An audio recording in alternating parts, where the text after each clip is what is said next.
അപ്പോൾ ആദ്യം നമ്മൾ പോകുന്നത് തിരുവനന്തപുരത്തേക്കാണ്. പുത്തരിക്കണ്ടം മൈതാനിയിൽ പ്രതിപക്ഷ നേതാവ് നയിക്കുന്ന പുതുയുഗ യാത്രയ്ക്ക് സമാപനം കുറിക്കുകയാണ്.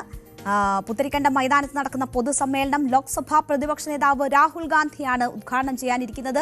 121 പൊതുസമ്മേളനങ്ങളും എല്ലാ ജില്ലകളിലും സംവാദങ്ങളുമായി 25 ദിവസമായി നടന്ന യാത്രയ്ക്കാണ് സമാപനമാകുന്നത്. ഫെബ്രുവരി 6-നാണ് കാസർഗോഡ് നിന്ന് പുതുയുഗ യാത്ര പ്രതിപക്ഷ നേതാവിന്റെ നേതൃത്വത്തിൽ ആരംഭിച്ചത്.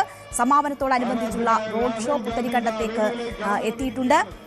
ഡാൻ കുര്യൻ അവിടെയുണ്ട്. ഇപ്പോൾ നമ്മൾ കാണുന്നത് രാഹുൽ ഗാന്ധി നേതാക്കളെ അഭിവാദ്യം ചെയ്യുന്നതാണ് കാണുന്നത്. രാഹുൽ ഗാന്ധി ഉദ്ഘാടനത്തിനായി അവിടെ എത്തിയിരിക്കുന്നു, വേദിയിൽ എത്തിയിരിക്കുന്നതാണ് കാണുന്നത്. ദീപാദാസ് മുൻഷി ഉൾപ്പെടെ പ്രധാനപ്പെട്ട നേതാക്കളെ ഒക്കെ നമുക്ക് വേദിയിൽ കാണാം. അല്പസമയത്തിനകം തന്നെ ഉദ്ഘാടനം നടക്കും. മാത്രവുമല്ല, വലിയ സർപ്രൈസുകളാണ് പ്രതീക്ഷിക്കുന്നത്.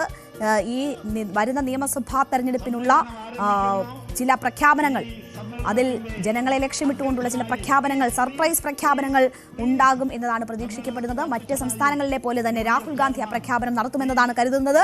ഡാൻ കുര്യനുണ്ട് നമുക്കൊപ്പം വിവരങ്ങളുമായി. ഡാൻ, രാഹുൽ ഗാന്ധി ഉൾപ്പെടെ വേദിയിലേക്ക് എത്തിയിരിക്കുകയാണ്. എന്താണ് അവിടെ നിന്നുള്ള സാഹചര്യം? സർപ്രൈസുകൾ പ്രതീക്ഷിക്കുന്ന നിമിഷം കൂടിയാണ്. എന്തൊക്കെയാണ് വിവരങ്ങൾ?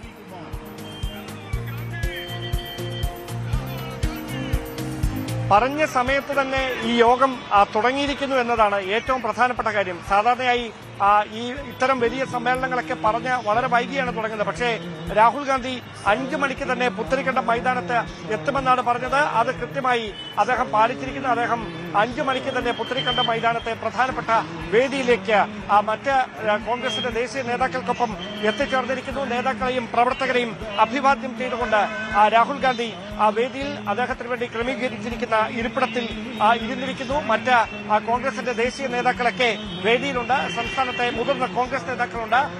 നേരത്തെ സെക്രട്ടേറിയറ്റിന്റെ ആസാദ് ഗേറ്റിന്റെ സമീപത്ത് നിന്ന് പ്രതിപക്ഷ നേതാവ് വി.ഡി. സതീശൻ നയിച്ച റോഡ് ഷോ ആയിട്ടാണ് നൂറുകണക്കിന് പ്രവർത്തകർ പുത്തരിക്കണ്ടം മൈതാനത്തെ പ്രത്യേകം തയ്യാറാക്കിയ വേദിയിലേക്ക് എത്തിയത്. അവിടെ പുത്തരിക്കണ്ടം മൈതാനത്തും ഈ തിരുവനന്തപുരം ജില്ലയുടെ വിവിധ മണ്ഡലങ്ങളിൽ നിന്നെത്തിയ, പ്രത്യേകിച്ച് നേമം, വട്ടിയൂർക്കാവ്, കഴക്കൂട്ടം, തിരുവനന്തപുരം സെൻട്രൽ തുടങ്ങിയ മണ്ഡലങ്ങളിൽ നിന്നെത്തിയ നൂറുകണക്കിന് പ്രവർത്തകരാണ് ഈ പുതുയുഗ യാത്രയുടെ സമാപന സമ്മേളനത്തിൽ പങ്കെടുക്കുന്നതിന് വേണ്ടി മൈതാനത്തേക്ക് എത്തിച്ചേർന്നിരിക്കുന്നത്.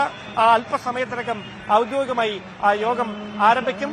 ഇപ്പോൾ പ്രാർത്ഥനാ ചടങ്ങുകൾ, ഈശ്വര പ്രാർത്ഥന നടക്കുന്നു. അതിനുശേഷം യോഗം ഔദ്യോഗികമായി ആരംഭിക്കും. ഏവരും ആകാംക്ഷയോടെ ഉറ്റുനോക്കുന്നത് വിസ്മയം പ്രതീക്ഷിക്കാമെന്ന് പ്രതിപക്ഷ നേതാവ് പറഞ്ഞിരിക്കുന്ന വാക്കുകളിലാണ്. അത് ഏതെങ്കിലും പ്രമുഖ വ്യക്തിത്വങ്ങൾ കോൺഗ്രസ് പാളയത്തിലേക്ക് എത്തുകയാണോ, UDF-ന്റെ ഭാഗമാകുകയാണോ, അതോ അതിനപ്പുറത്തേക്ക് കോൺഗ്രസ് ഈ മാനിഫെസ്റ്റോയിൽ, ഈ പ്രകടന പത്രികയിൽ നിയമസഭാ തെരഞ്ഞെടുപ്പിൽ മുമ്പോട്ട് വെക്കാനിരിക്കുന്ന ഏതെങ്കിലും നിർണായകമായ പ്രഖ്യാപനങ്ങൾ വേദിയിൽ നടത്താൻ പോവുകയാണോ എന്ന കാര്യത്തിൽ മാത്രമാണ് അല്പസമയത്തിനകം ആ കാര്യങ്ങളിലൊക്കെ ഒരു വ്യക്തത കൈവരും. രാഹുൽ ഗാന്ധി പൊതുജനങ്ങളെ അഭിസംബോധന ചെയ്തുകൊണ്ട് സംസാരിക്കും. വരാനിരിക്കുന്ന നിയമസഭാ തെരഞ്ഞെടുപ്പിന്റെ തീയതി പ്രഖ്യാപനം ഒരാഴ്ചക്കകം ഉണ്ടായേക്കുമെന്നുള്ള വിവരങ്ങൾക്കിടയിലാണ് കേന്ദ്ര തെരഞ്ഞെടുപ്പ് കമ്മീഷൻ അടക്കം കേരളത്തിൽ 2 ദിവസം ക്യാമ്പ് ചെയ്തുകൊണ്ടാണ് അദ്ദേഹം ഇന്ന് തിരികെ ഡൽഹിയിലേക്ക് മടങ്ങുന്നത്. അതിനിടയിലാണ് രാഹുൽ ഗാന്ധി കൂടി ഈ വാർത്തകൾ ദേശീയ തലത്തിലേക്ക് എത്തിച്ചുകൊണ്ട് രാഹുൽ ഗാന്ധി കൂടി തലസ്ഥാനത്തേക്ക് എത്തിയിരിക്കുന്നത്. അങ്ങനെയെങ്കിൽ രാഹുൽ ഏത് തരത്തിലുള്ള പ്രഖ്യാപനങ്ങളായിരിക്കും കേരളത്തിലെ നിയമസഭാ തെരഞ്ഞെടുപ്പുമായി ബന്ധപ്പെട്ട് നടത്താൻ പോകുന്നത്? അത് ഏത് തരത്തിൽ കേരളത്തിന്റെ രാഷ്ട്രീയ കേന്ദ്രങ്ങളിൽ ചലനങ്ങൾക്ക് വഴിവെക്കും? എല്ലാ രാഷ്ട്രീയ കക്ഷികളും ഉദ്വേഗത്തോടെ, ആകാംക്ഷയോടെ ഉറ്റുനോക്കുകയാണ് പുത്തരിക്കണ്ടം മൈതാനത്തെ പുതിയ യാത്രയുടെ സമാപന വേദിയിലേക്ക്. ഡാൻ, ഈ സ്ത്രീകളെ ലക്ഷ്യം വെച്ചിട്ടുള്ള പ്രഖ്യാപനങ്ങൾ തന്നെയാണോ പ്രതീക്ഷിക്കുന്നത്? രാഹുൽ ഗാന്ധി സമാനമായ നിലയിൽ മറ്റ് സംസ്ഥാനങ്ങളിൽ നടത്തിയതിന്റെ ഒരു ആവർത്തനം തന്നെയാണോ കേരളത്തിലും ഉണ്ടാവുക? ഈ വേദിയിൽ സന്നിഹിതരായിട്ടുള്ള രേണുക, ചോദ്യം ഒരിക്കൽ കൂടി ആവർത്തിക്കണം. എനിക്ക് ശബ്ദം കാരണം കേൾക്കാൻ കഴിയുന്നില്ല പൂർണ്ണമായി. തീർച്ചയായും വലിയ ആഘോഷത്തിലാണ് കോൺഗ്രസ് പ്രവർത്തകർ അവിടെ എന്ന കാര്യത്തിൽ സംശയമില്ല. വലിയ ശബ്ദ കോലാഹലങ്ങളുണ്ട്. ഡാൻ, ഞാൻ സൂചിപ്പിച്ചത് സ്ത്രീകളെ ലക്ഷ്യം വെച്ചുകൊണ്ടുള്ള പ്രഖ്യാപനമായിരിക്കുമോ രാഹുൽ ഗാന്ധി നടത്തുക? പ്രകടന പത്രികയിൽ അതിനായിരിക്കുമോ പ്രാമുഖ്യം? മറ്റ് സംസ്ഥാനങ്ങളിൽ നടന്നിട്ടുള്ളതുപോലെ അത്തരമൊരു പ്രഖ്യാപനമാണോ നമ്മൾ ഇവിടെയും പ്രതീക്ഷിക്കുന്നത്?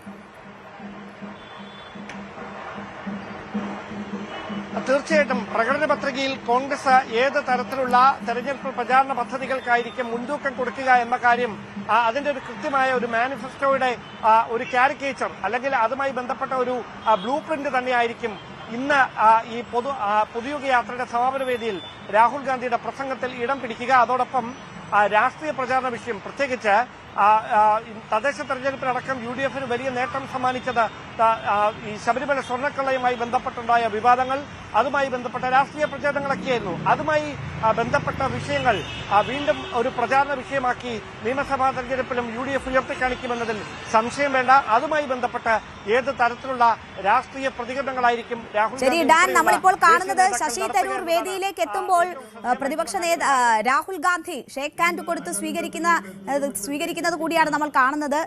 വേദിയിൽ തന്നെ മൈൻഡ് ചെയ്തില്ല എന്ന ഒരു പ്രശ്നം നേരത്തെ ഉടലെടുത്തിരുന്നു ഇരുവർക്കും ഇടയിൽ. പക്ഷേ ഇപ്പോൾ രാഹുൽ ഗാന്ധി ഷേക്ക് ഹാൻഡ് കൊടുത്തു, പക്ഷേ മുഖം കൊടുത്തോ എന്ന് ചോദിച്ചാൽ ഇല്ല എന്ന് പറയേണ്ടി വരും. മുഖം തിരിച്ച് ഷേക്ക് ഹാൻഡ് കൊടുക്കുന്ന രാഹുൽ ഗാന്ധിയാണ് കണ്ടത്. എന്തായാലും തരൂർ വേദിയുടെ മുൻപിൽ ഇടം പിടിച്ചിട്ടുണ്ട്. മറ്റ് പ്രധാനപ്പെട്ട നേതാക്കളെയൊക്കെ കാണാം.